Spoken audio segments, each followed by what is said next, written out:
pemberontakan peta di Blitar.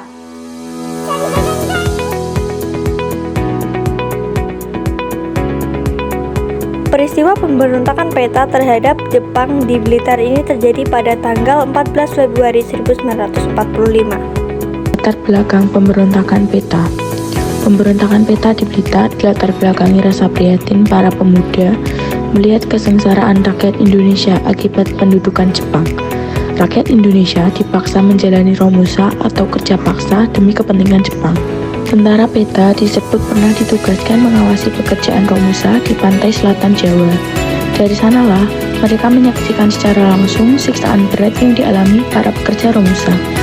Pekerja romusa juga tidak diberi upah dan makan atas pekerjaan mereka yang menyebabkan separuh pekerja romusa jatuh sakit bahkan meninggal. Pada akhir 1944, jumlah penduduk laki-laki di desa-desa sekitar Blitar berkurang sehingga sebagai gantinya dikerahkan romusa perempuan. Para perempuan pun mengalami penyiksaan dan menjadi korban. Jumlah korban romusa perempuan lebih banyak dari laki-laki. Selain itu, para prajurit peta Blitar juga melihat kenyataan rakyat yang kelaparan karena diperas oleh Jepang. Disebutkan bahwa pada suatu sore seusai latihan militer, anggota Daidan Blitar mendengar jeritan para petani yang dipaksa menjual padi melebihi jatah yang ditentukan kepada kumiai atau lembaga ekonomi semacam koperasi bentukan Jepang. Selanjutnya ada akhir perlawanan.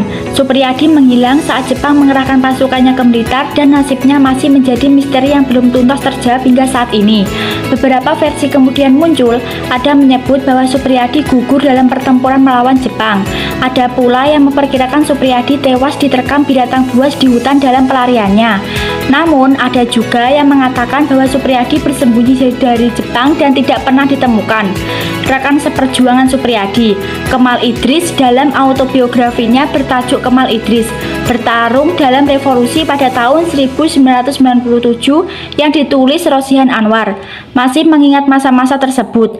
Pada peristiwa yang tragis itu, saya ingat dengan teman saya Supriyadi.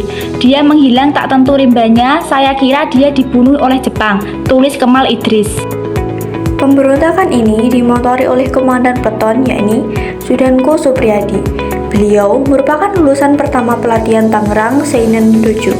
Supriyadi yang bernama ketil Prima Bodo lahir pada 13 April 1926 di daerah Tulungagung.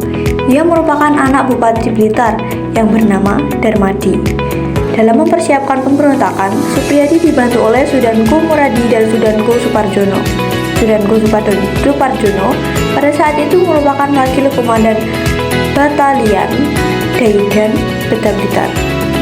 Rencana pemberontakan ini juga melibatkan dua Budanko, yakni Budanko Sunanto dan Budanko Halir Mangkojeje. Ide pemberontakan Supriyadi ini juga mendapatkan dukungan dari Judanco Dr. Ismail atau Ismaili yang merupakan staf medis di Daidan Peta Blitar.